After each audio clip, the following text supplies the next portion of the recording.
Hey everyone, कैसे हैं आप सब। उम्मीद करती हूँ आप सब ठीक होंगे। Welcome back to Deepa Bhati vlog. और गाइस, आज का व्लॉग है कुछ ऐसे हैक एंड ट्रिक्स जिन्हें यूज़ करके हम अपने घर को और अपने किचन को क्लीन एंड ऑर्गेनाइज कर सकते हैं। तो चलिए आज का व्लॉग स्टार्ट करते हैं। ड्रेसिंग टेबल सभी के घर में होता है, छोटा हो या बड़ा हो, सभी अपने हिसाब से मैनेज करते हैं। जैसा भी हो, लेकिन उसको मैनेज करना बहुत ज़्यादा ज़रूरी हो जाता है। उसी तरीके से मैं भी यूज़ करती हूँ और अपने ड्रेसिंग टेबल को मैनेज करती हूँ। और बहुत सारा सामान इतना इकट्ठा हो जाता है जिसको डिक्लेटर करना भी बहुत ज़्यादा ज़रूरी हो जाता है। और इतना मैसअप भी हो जाता है डेली, क्योंकि बाकी सब यूज़ करते हैं लेकिन उसको छोड़ देते हैं। तो उसको डिक्लेटर करना, मैनेज करना, उसको ऑर्गेनाइज़ करना बहुत ज़्यादा ज़रूरी हो जाता है।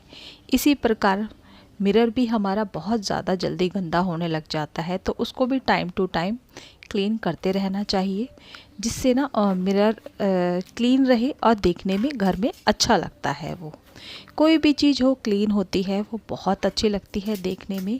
और जो भी एक्स्ट्रा सामान हो, क्योंकि काफ़ी सारी चीज़ें ऐसी हो जाती हैं ड्रेसिंग टेबल में, हम रख के भूल जाते हैं और जब देखते हैं तो उसकी एक्सपायरी डेट निकल चुकी होती है और उसको फेंकना भूल जाते हैं। तो उसको डिक्लेटर कर देना चाहिए। जब भी हम सुबह काम स्टार्ट करते हैं और अपने बेड बनाते हैं, तो बेड को बनाने से पहले अपनी बेडशीट को झाड़ लेना चाहिए, जिससे वो ज़्यादा गंदी नहीं होती है। और हमेशा झाड़ कर ही उसको बिछाना चाहिए। और अपना जो गद्दा होता है उसको भी झाड़ कर के क्लीन कर देना चाहिए। देखिए, गद्दे को तो हम उठा कर के डेली बाहर नहीं झाड़ सकते हैं, तो वहीं झाड़ देना चाहिए उसको। और उसके बाद आप डस्टिंग करिए। मैं इसी तरीके से करती हूँ। और बेडशीट को अच्छे तरीके से बिछाइए, क्योंकि आजकल क्या होता है कि ग्लेस कॉटन बहुत ज़्यादा इन है, फैशन में बहुत ज़्यादा है। और इस टाइम पे बहुत ज़्यादा ग्लेस कॉटन चलता है, तो अधिकतर घरों में ग्लेस कॉटन बहुत ज़्यादा मिल जाता है। और इसको देखिए इस तरीके से बिछाइए, गिठा लगा दीजिए कोने पर, जिससे बेडशीट आपकी बिल्कुल भी नहीं हिलेगी। और चारों कोनों पे भी लगा सकते हैं। मैं फ़िलहाल 2 कोने पर ही लगाती हूँ, क्योंकि ज़्यादा इतना बैठना नहीं होता है, इस वजह से। और देखिए, कुछ स्टाइलिश बनाने के लिए मैंने एक बैंगल ली है और अंदर की तरफ से डाल करके उसके ऊपर एक रबर बैंड लगा दिया है, जिससे ये देखने में भी बहुत अच्छी लग रही है और ये रुक भी जाएगी। जब इस पर बैठेंगे या लेटेंगे तो ये बेडशीट जल्दी से ख़राब नहीं होगी। और हमारे जो पिलोज़ होते हैं ना, हम ऐसे ही रख देते हैं, सोचते हैं अरे पिलोइज़ तो हैं, इनको अच्छे तरीके से रखने से क्या होगा, कौन आएगा देखने। लेकिन ऐसा नहीं है। ज़रूरी नहीं है कि कोई हमारे घर आएगा हम तभी उसको अच्छे से रखेंगे। ऐसे भी रख सकते हैं, क्योंकि खुद को देखने में भी अच्छा लगता है और मन को शांति मिलती है कि हमारा घर अच्छा लग रहा है देखने में, क्लीन है, ऑर्गेनाइज्ड है और खूबसूरत। तो कुछ कुशन भी इसी तरीके से लगा देते हैं। अपने बेडरूम को तो हमने सजा लिया है और क्लीन कर दिया है। अब बारी है हमारे किचन की। एक लेडीज़ का सबसे ज़्यादा टाइम अपने किचन में जाता है, तो उस किचन को क्यों ना क्लीन किया जाए, क्यों ना उसको ऑर्गेनाइज़ किया जाए। कुछ tips and hacks and tricks के साथ। अपनी टाइलों को साफ़ करने के लिए मैं हमेशा गर्म पानी के अंदर लिक्विड डिश वॉश डाल लेती हूँ, उसी से ही क्लीन करती हूँ, जिससे वो हमेशा चमकती रहती हैं। एक कपड़े के ऊपर डिश वॉश लेकर के अपने जो स्विच बोर्ड होते हैं ना, उनको भी क्लीन कर देना चाहिए साथ के साथ, क्योंकि वो भी वहीं पर होते हैं और इतनी ज़्यादा चिकनाहट होती है किचन में, तो उसकी वजह से ना वो भी बहुत ज़्यादा गंदे हो जाते हैं। वैसे तो हमेशा हमें लाइट अपनी ऑफ़ करके ही, बाहर की एमसी डाउन करके ही इसको क्लीन करना चाहिए। लेकिन मैं एक ड्राई कपड़े से साफ़ कर रही थी और पैरों में मैंने चप्पल पहन रखी थी। और जो हमारे गैस स्टोव के ऊपर के स्टैंड होते हैं और जो अंदर एक ये गोल सा लगा होता है, इसको भी मैं हमेशा गर्म पानी से धो देती हूँ, बीच बीच में, डेली नहीं धोती हूँ, जिससे ना इसके अंदर की जो कुछ भी लगा होता है वो साफ़ हो जाए। और उसके बाद डेली ही अपने गैस स्टोव की डीप क्लीनिंग करती हूँ। अच्छे तरीके से उसको साफ़ कर देती हूँ, जिससे वो हमेशा नया बना रहता है। देखिए, जिस चीज़ की आप जितनी केयर करेंगे वो उतना ही ज़्यादा चलेगी। हमेशा मैं इसी तरीके से अपने चूल्हे को साफ़ करती हूँ, जिसकी वजह से ये हमेशा नया बना रहता है। इसको हो गए हैं करीबन 10 साल। गाइस, गैस तो साफ़ कर लेते हैं, डेली साफ़ करते हैं और मैं भी करती हूँ, लेकिन कुछ ऐसी जगह होती हैं जिनको साफ़ करना हम भूल जाते हैं और वो जैसे जैसे टाइम बीतने लगता है तो बहुत ज़्यादा गंदा हो जाता है। जैसे कि ये वाली जो एरिया होता है, ये वाला, ये बहुत ज़्यादा गंदा हो जाता है। तो चलिए आज इसको करते हैं क्लीन, और ये बहुत इजी तरीके से निकल जाते हैं। सिर्फ आपको इसको ऐसे ही निकालना है और इसके अंदर भी गंदा हो जाता है। और जो ये गर्म पानी है, इसी के अंदर इसको भी डाल देती हूँ। करते हैं इसको क्लीन। ये देखिए, यहाँ पर ये जो ये किनारे हैं ना, ये साफ नहीं होते हैं। चलिए इससे साफ कर लेते हैं। और ये बहुत इजी तरीके से साफ हो जाता है। तो ये छोटी छोटी ऐसी जगहें होती हैं जिनको हम डेली साफ नहीं करते हैं, और इससे ये जो पुराना ब्रश लिया है मैंने, टूथब्रश, तो इसी से ही साफ करूंगी। और इससे ना बहुत इजी तरीके, केवल पानी से भी करेंगे ना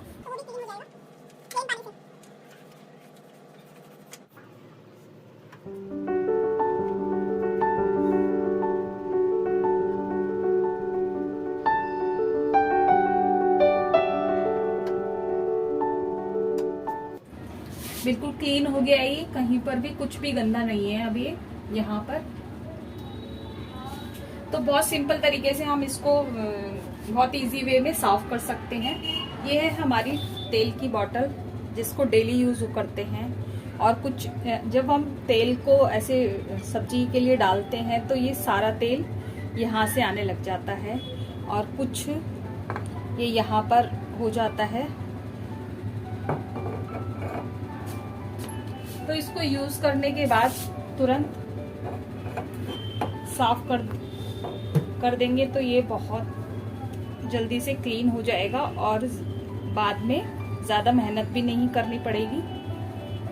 तो इसको जैसे ही आप खाना बनाते हैं, तुरंत किचन में तभी की तभी खड़े खड़े ही आप क्लीन कर सकते हैं इसको।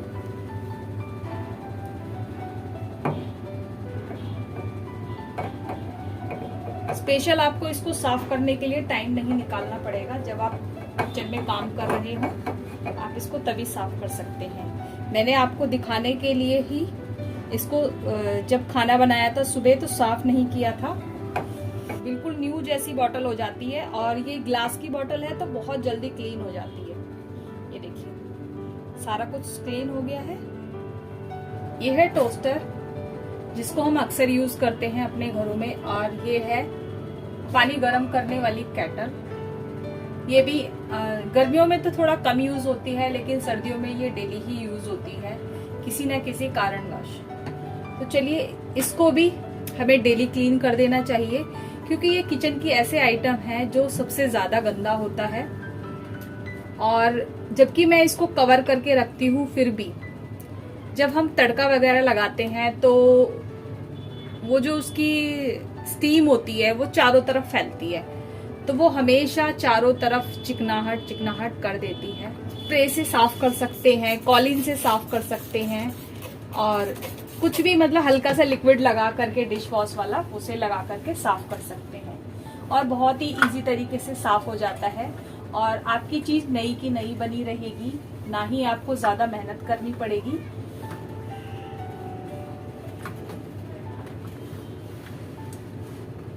आज मैंने ये चीजें साफ नहीं की थी, क्योंकि मुझे इस पर वीडियो बनानी थी और आपके सामने आपको दिखाना था कि मैं किस तरीके से कुछ टिक्स एंड हैक्स यूज करके कुछ तरीके से अपने घर को क्लीन करती हूँ, किचन को, अपने होम को, किस तरीके से अपने घर को रखती हूँ मैं।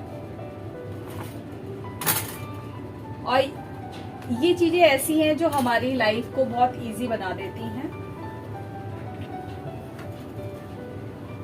ये देखिए बिल्कुल, और ये व्हाइट कलर का है तो बहुत ज्यादा जल्दी कुछ भी हाथ जैसे भी लगाते हैं हम ऐसे भी लगा लेते हैं। अगर गंदे हाथ हैं तो बच्चे ऐसे भी लगा लेते हैं तो वो निशान नजर आने लग जाते हैं। और बच्चे या बड़े घर में जो जेंट्स होते हैं वो इन चीजों पर ध्यान नहीं देते हैं। इन चीजों का ध्यान हमें, जो हम गृहणियां हैं ना, हाउस वाइफ हैं, लेडीज हैं, हाउस मॉम हैं, उनको ही देना पड़ता है।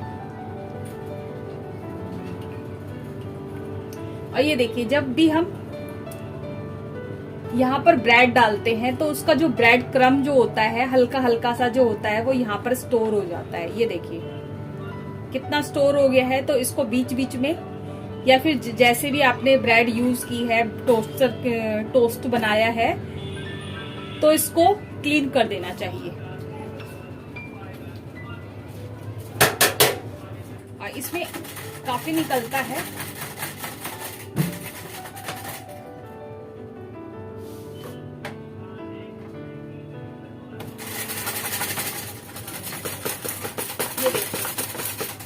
ये देखिए गाइस कितना ज्यादा इसके अंदर से निकला है ये। और यही ना बाद में इसके अंदर जम जाता है और ये फिर स्मेल करता है और अब हमारी हेल्थ के लिए भी अच्छा नहीं होता है। तो इसको हमें टाइम टू टाइम क्लीन करते रहना चाहिए।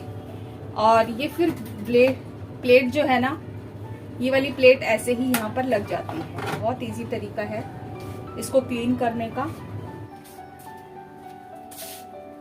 ऐसे ही ये ओवन तो हम यहाँ से साफ कर देते हैं, यहाँ से पूरा क्लीन कर देते हैं, सब कुछ कर देते हैं। उसकी जो ये ग्लास की ट्रे होती है, जो प्लेट लगी होती है अंदर, उसको साफ कर देते हैं।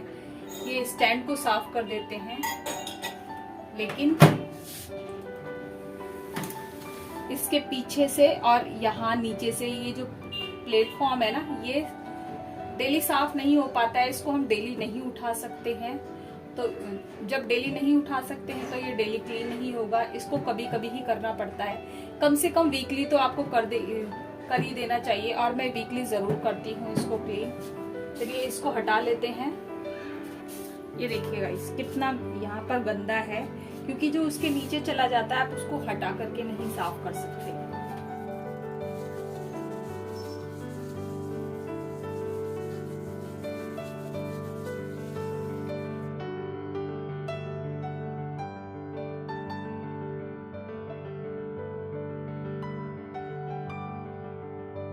पर कपड़े में लेंगे, डायरेक्ट नहीं लगाएंगे, क्योंकि ये है इलेक्ट्रॉनिक है।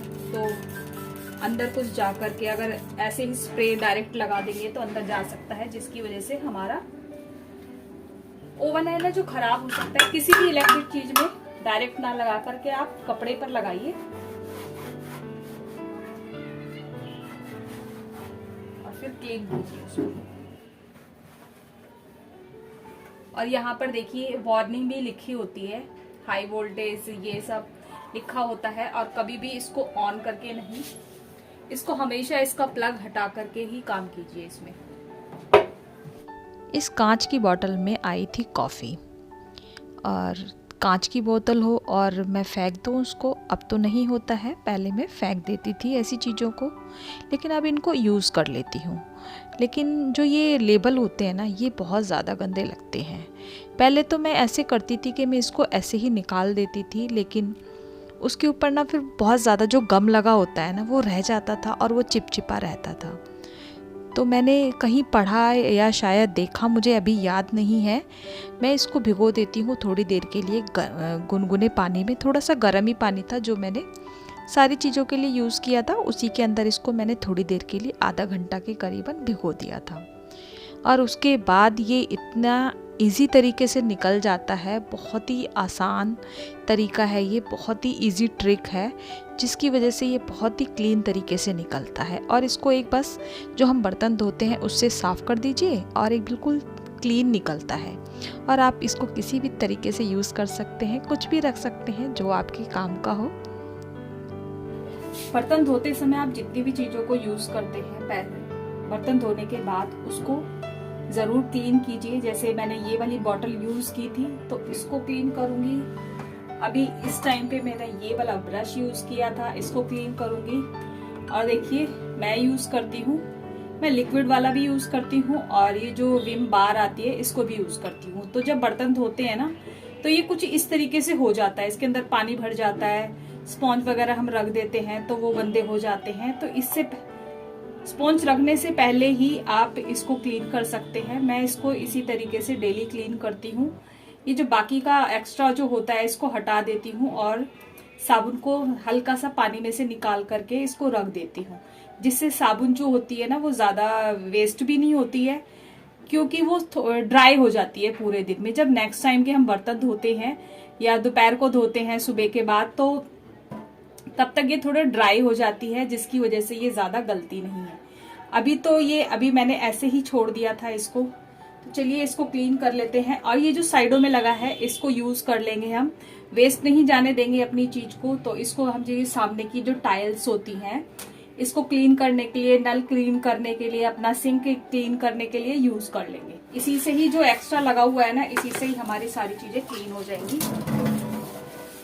तो ये जो सामने वाली टाइल होती है ना, ये सबसे ज्यादा गंदी होती है, क्योंकि यहाँ पर बर्तन धुलते हैं तो वो छींटे ना चले ही जाते हैं। आप कितना भी बचा के काम कर लोगे तो छींटे अक्सर चले ही जाते हैं और वो बहुत गंदा लगता है यहाँ से।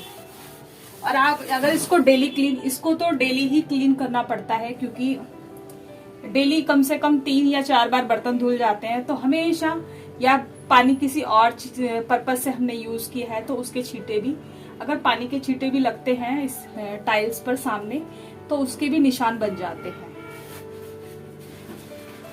और नल को तो क्लीन करना बहुत ज्यादा जरूरी है, क्योंकि ये बहुत ज्यादा गंदे हो जाते हैं डेली। इसको मैं डेली ही क्लीन करती हूँ।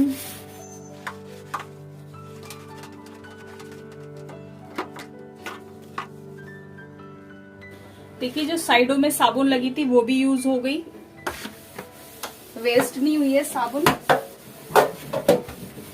और इसको अच्छे तरीके से रगड़ के साफ कर देंगे। ये स्टील का है, बहुत जल्दी क्लीन हो जाता है अगर आप इसको रेगुलर साफ करते रहेंगे तो।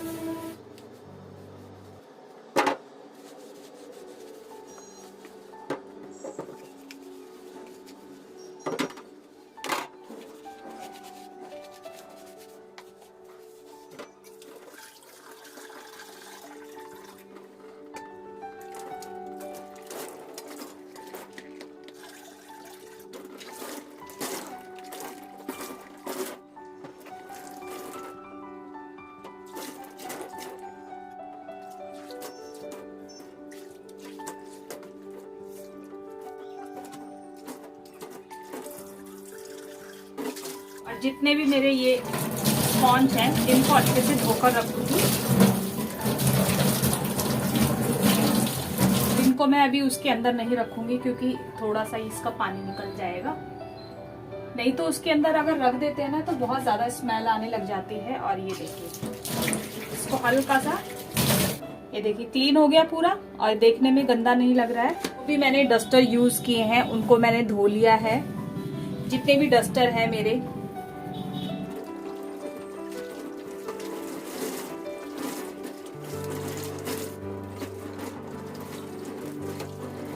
बर्तन धोने के बाद पूरी स्लैब पे पानी ही पानी हो जाता है। जहाँ पर हम अपने बकेट या जो भी रखते हैं या नीचे रखते हैं तो पानी पानी बहुत ज़्यादा हो जाता है।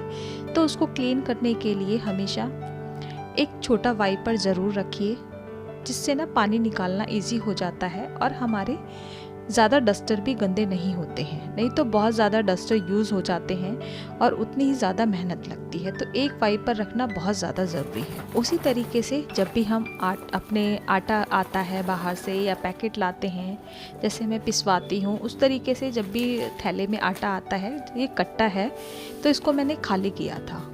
तो खाली करके अब ऐसे तो नहीं रख सकती हूँ इसको मैं, क्योंकि ये इसके अंदर ना फिर आटा चिपक जाता है और बहुत ज़्यादा गंदा लगता है, पूरे में आटा आटा उठता है। तो इसको हमेशा जब भी मैं खाली करती हूँ तुरंत इसको धो देती हूँ या नेक्स्ट डे धो देती हूँ अगर धोने का टाइम नहीं है तो।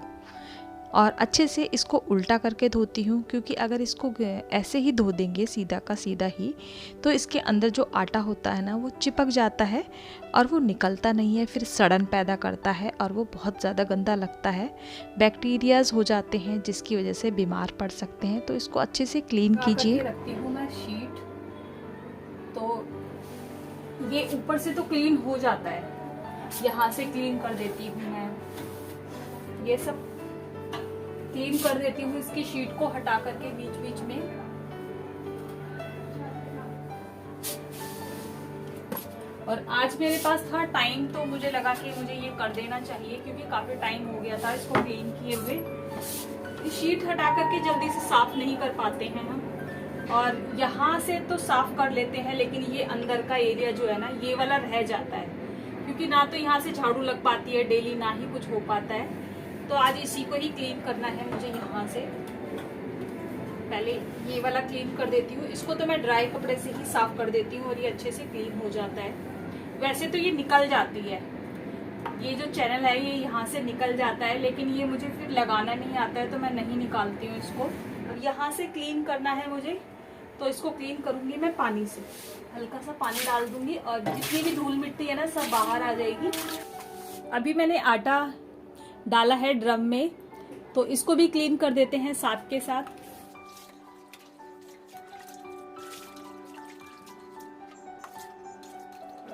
हो गया क्लीन। हमारे और आपके घर में, सभी के घरों में आर्टिफिशियल प्लांट, आर्टिफिशियल फ्लावर मिलते हैं, तो उसको क्लीन कैसे किया जाए? अगर डिटर्जेंट पाउडर से क्लीन करते हैं तो वो ख़राब होने लग जाते हैं। आप कहेंगे सर्फ का यूज़ ना करें, तो फिर किस चीज़ का यूज़ करें? चलिए मैं बताती हूँ आपको।